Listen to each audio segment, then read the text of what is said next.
The hell, Hasbro? One size fits all my ass. This thing's protruding through my head like a motherfucker. How's it going, guys? David here with my spoiler discussion for Rogue One, A Star Wars Story. Needless to say, there will be spoilers for one of the most anticipated films of the year. So if you have not seen the movie and you're still in the midst of catching it right before the Christmas break, right before everybody clamors to it, once they're out of school, once they're out of work, then please stay away from this video. Go watch my spoiler-free review and go see the movie, not particularly in that order, and then come back and watch this video. And then you can comment in the comments below what you thought of the movie without worrying about ruining anything about the film for anybody. So anyways, here's my spoiler discussion because there's a number of things.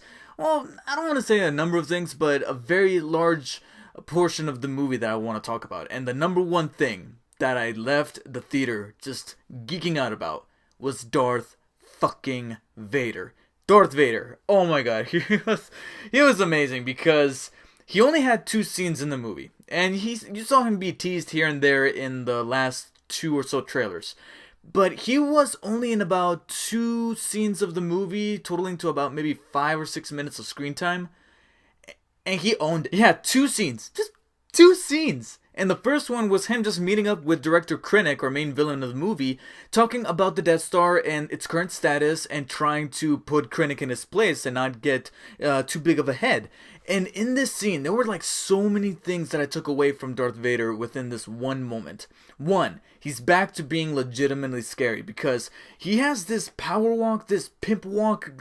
His entrance is, I don't want to say over the top, because this is Darth Vader, one of the most iconic villains. Not just science fiction villains, not villains for even Star Wars. One of the most iconic villains or iconic characters in cinematic history. So he has to have a grand entrance. And not only does it start with his big shadow looming over that wall when Krennic is just watching the door open up and then he's walking down that runway, but they kind of redesigned Vader just a tiny bit. I'm about to pull a humongous nerd out here, but there's a significant difference in his costume between the Vader that we see in the original trilogy and then the Vader that we saw for about 5 minutes at the end of Episode 3, Revenge of the Sith, where he looked a bit skinnier in that. It looked like just a random dude in the costume. Here it looks like they went back to basics with A New Hope and they got like a legitimate bodybuilder to be in that suit, with of course James Earl Jones, the OG Darth Vader, coming back to voice him.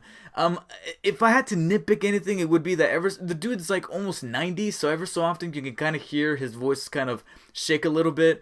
But he's still got it. He's still Vader. He still commands. And the fusion of redesigning Vader to make him a little bit hulkier, along with James Earl Jones doing the voice again, he was intimidating. He was doing that finger pointing at Krennic. And of course, he ends the scene turning around, doing the force choke on Krennic, reminding him who is the real boss. And I loved it. My girlfriend was geeking out because this was the classic Vader. It wasn't none of that, "Where is Padme?" No! But the other thing that this scene made me feel was almost a little bit of sadness and sympathy towards Darth Vader because of little clues that they put in there without drawing attention to it, without putting any subtitles or any lines of dialogue to kind of bring attention to it. The number one thing that we first see right before Vader gets introduced is the castle that he's in. Not only is the castle a reference to, I believe, the expanded universe, but the castle itself happens to be on what? A lava planet. It's Mustafar from Episode 3. And that kind of tugged at my heartstring just a little bit because this is the planet where Darth Vader was actually born. This is the same planet where he was supposedly betrayed by his best friend, Obi-Wan Kenobi, and he himself cut off his limbs, his arm, and burned him to a crisp, where he needed that special equipment to survive. The artificial lung, the suit, the helmet. No way to move about anywhere in the world, not be able to like touch or feel anything with his original hands anymore. This is where he became a tortured soul, and he stayed there. That to me spoke volumes, even without putting a little subtitle, because it was weird that all the other planets that we saw in the movie would get a little subtitle saying, "This is planet so-and-so, this is here in this specific area of the galaxy." Mustafar just appeared and they didn't put a title, but they're like, yeah, you know where this place is from. You know, because of how sizable this castle is that you're seeing on screen, who we're about to introduce. And right after that, we see Vader in the little Bacta back to chamber, which we saw a little bit of in Empire Strikes Back, that Luke is in after recovering from his injuries. Like father, like son, we have Anakin / Darth Vader trying his best to recuperate from his wounds inside of that chamber, but from the looks of it, it's not going to work. So he has his moment to shine, his little cameo. I was like, okay, that's probably going to be the extent of it. But then we get the ending, and I guess I could use this as a segue to talk about said ending. Vader, oh my god, the way he just appears. First of all, there was a little bit of supernatural in this going on right there, because I swear to god, I looked as closely as I can, and as dark as it looked like there was nothing there. And then all of a sudden, we see that lightsaber just pierce through the darkness, and it lights up Vader, and oh my god. That was just a legitimate holy shit felt amongst the entire theater. And then seeing him mow down all those guys, it was like a legitimate horror movie. The dude's like, open us, help us, like that. And the dude's just like, boom, boom, using the force, pulling them away. This is how you bring Vader back. This almost makes people forget about his pussiness there at the end of episode 3. No, this is Vader. This is Vader back again. And I think, guess who's back again. But from here, we see the dude give the plans to another dude, and that dude then gives the plans to who I was guessing, like, is she gonna appear? Are they gonna do it? Are they not? Princess Leia, back from the 1977 original, shows up. And it was cool to see the little tie-in there to A New Hope. I'm suspecting that this ending is legitimately the dot that's connected over to A New Hope. I, however, will keep my feelings about it that I do find it just a little bit unnecessary. I felt like the movie could have ended about 5 minutes earlier, but then we wouldn't have had that badass scene with Darth Vader. That's why I mentioned in my review that it was unnecessary the way it ended, but I'm really glad that we got to see it because it made for a very visually stunning spectacle and some great effects on Princess Leia, rejuvenating her back to 1977. I'm assuming they used a similar kind of technology they used for Robert Downey Jr. in Civil War and Michael Douglas in Ant-Man, where they have the stand-in actors, but then with a combination of makeup and CG effects, they were able to make them younger, and that was really cool. And I love the overall message about hope and how that connects to A New Hope Episode 4. And I guess since we're talking about the ending, let's go ahead and rewind just a few minutes before. You see everybody here that's in the poster? Yeah, they're all fucking dead. If a lot of you thought that Force Awakens was a little light on this matter, or if you are not a huge fan of how Marvel movies, especially the most recent Marvel movies, would kind of kill off a character only to kind of bring them back in some kind of capacity later on in the same movie, well then Rogue One is the movie for you, because when Gareth Edwards, along with Tony Gilroy, tackled the subject about making this a legitimate war movie, they really meant it, because they stuck to the source material, which is that in episode 4, the dude, who is also seen briefly here as a younger version of him in episode 4, New Hope, says when he's showing the schematics for the Death Star to the crew and during the final assault on the little trench battle, he says that people died to bring us this information. However, we just had an inkling that it was going to be everybody, and they stuck with that because every single character, like legitimately every character, not just the main crew that makes up the majority of, or all of Rogue One, but also some supporting characters like Mads Mikkelsen's character and Director Krennic all get wiped out. Like, there's virtually nobody left standing at the end of this movie, because if you thought that anybody could have made it out alive, they're like, no, the planet's blowing up. The Death Star shot into it, and it blows up. Speaking of which, is it just me, or is the Death Star slightly underpowered here? I mean, I know that it was kind of in the midst of testing, so I guess when they shoot the beam into the planet, it's not going to blow up instantaneously like it does in A New Hope. It kind of starts like a ripple effect that's going to encompass the entire planet, a la a meteor striking Earth. Should it strike Earth right now, or like it did 65 million years ago, where the actual meteor is not going to destroy the Earth, it's going to create a cloud that's going to destroy all life. I'm assuming that's how the Death Star works here in this movie. But I kind of geeked out when they were powering it up and they showed the exact same methods of booting up the Death Star, just like they did in A New Hope. You got the little doo sound effect, then you see the green laser. That was pretty cool. But this movie made sure that you got the message that this is a war movie and sacrifice is going to be needed. And they sacrificed the entire team, and that was just very unexpected. And it's something that left a lasting impression to me and my girlfriend. We walked out like, wow, they actually went through with that. They didn't bring back any character. I was fully expecting them to bring back K2SO, Alan Tudyk's character, his robot character, because he's a robot. I thought that he was going to be able to upload his mind into like another robot and carry on from there, because they were able to beam up the plants. Why can't he kind of like channel his consciousness to another droid or something? But they didn't. They just killed him off. One by one, they started eliminating the team, and it was a very hard punch to the gut, because wow, they really did away with all these likable characters. I just feel like I would have been much more emotionally moved if I knew more about these characters, something that I touched upon in my review, where we have like one characteristic about every character. Cassian Andor was in the Rebel Alliance ever since he was 6 years old. Obviously, Jane Erso has her connection with her father. Donnie Yen's character, Chirrut Imse, something like that, is one with the Force, as he repeats throughout the movie, and he has kind of like his guardian base here, the big guy. Basically, all these characters are embodiments of what we should see in the Star Wars Battlefront game. These are characters from Overwatch. We got a tank character, we have a frontal assault, we have a defense character, we have a healer.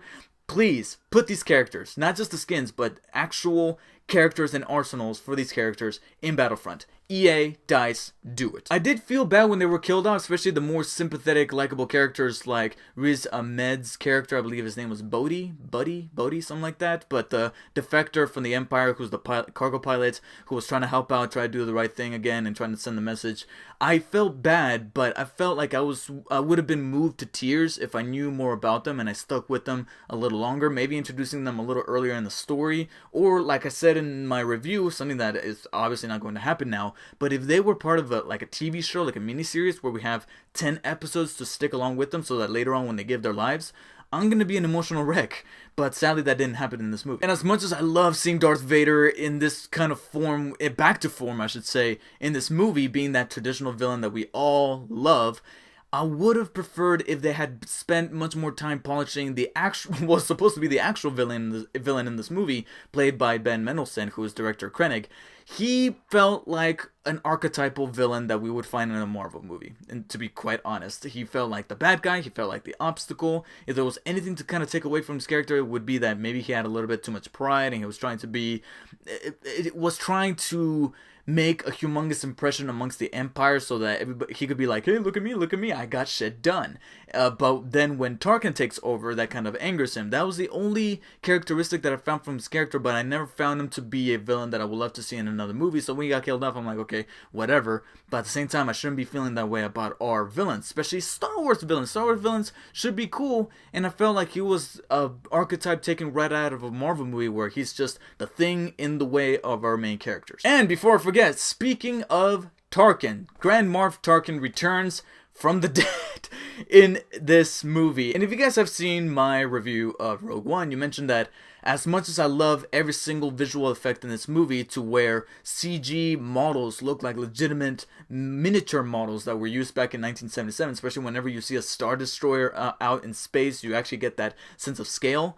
But as much as I love the effects, there was one that just completely broke the immersion of set effects whenever it was on screen, and that was Grand Moff Tarkin, who returns in this movie as a CG embodiment of Peter Cushing, who has now long been passed, and it just didn't work. Every time he was on screen, there was just something off about him. It reminded me of those Polar Express, Beowulf, early Robert Zemeckis CG movies where they try to go for that photorealism, but they go for it too hard that it's just like, you're creeping me out, dude. Just cast somebody else. There was a dude at the end of episode 3 with makeup who looked legitimately like Peter Cushing. I mean, granted, it was at a distance, but I feel like maybe they could have just done something like that. And because at this point, if the CG is going to look like that, just cast another actor. Just cast an actor, even if it doesn't look straight up like Peter Cushing. Just do it. Because this guy, every time he was on screen, he could have easily blended with the aliens because he was just so animated that it just threw me off 100% of the time. And as a small anecdote, I'll say that the reason for why the effects on young Carrie Fisher at the end worked for the Princess Leia character, as well as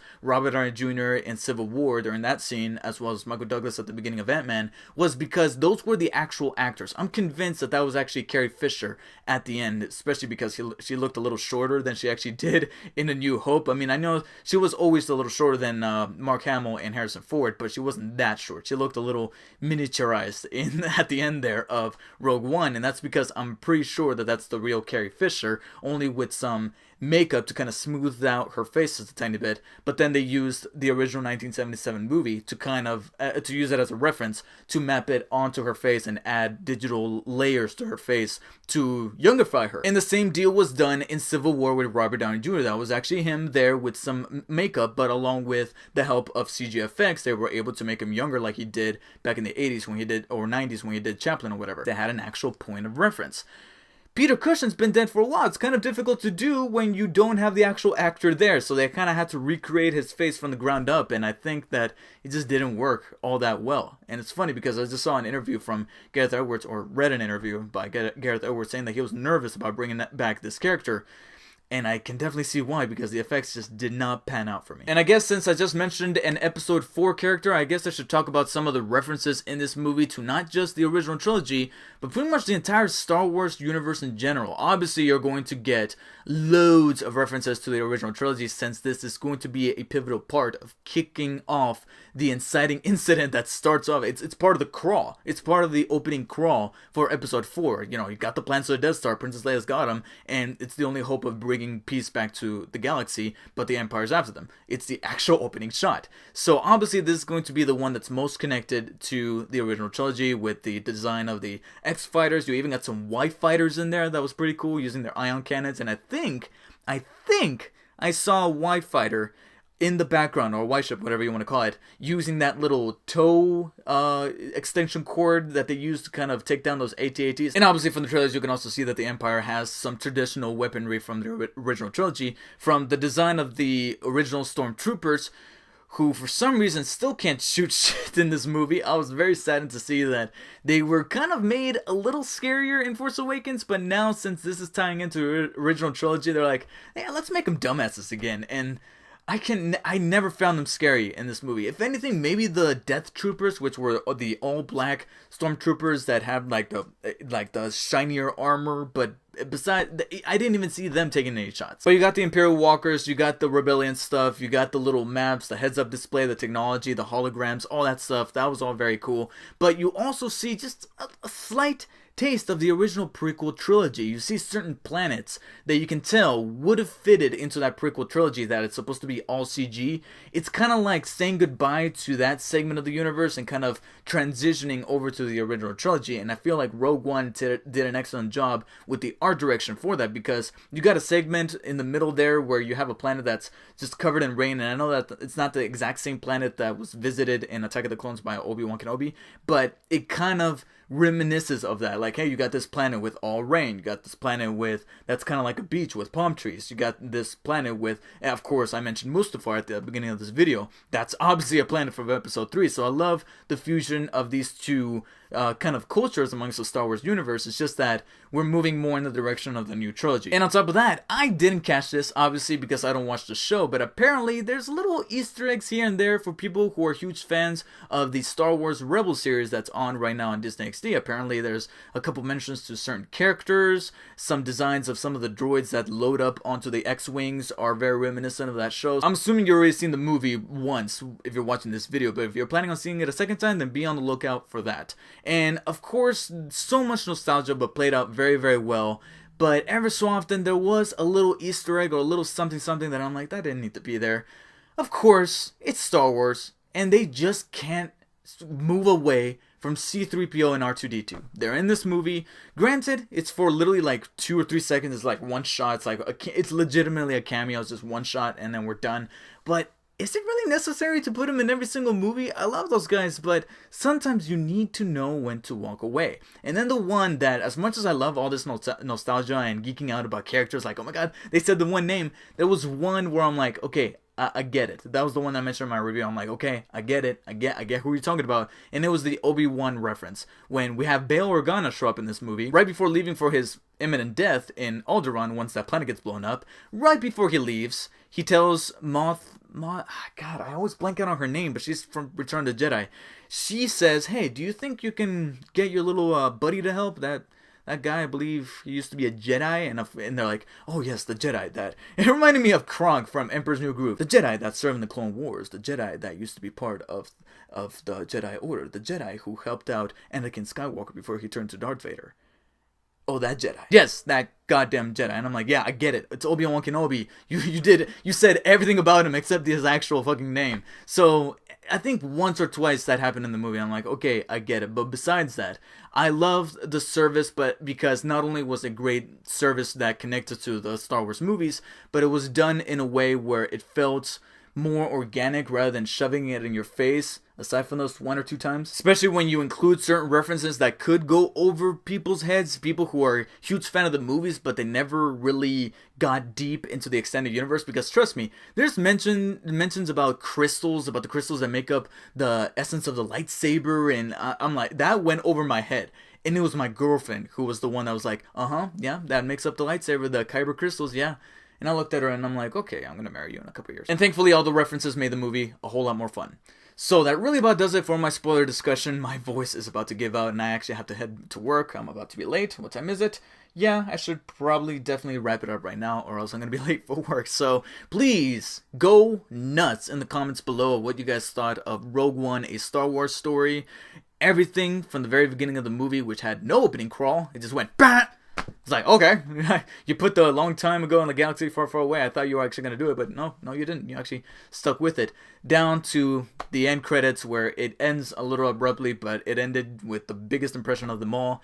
Darth Vader mowing down motherfuckers. That was nuts. Please like and share this video. Subscribe for future videos coming very, very soon. Thank you guys for watching, and I will see you guys on the next one. Take care.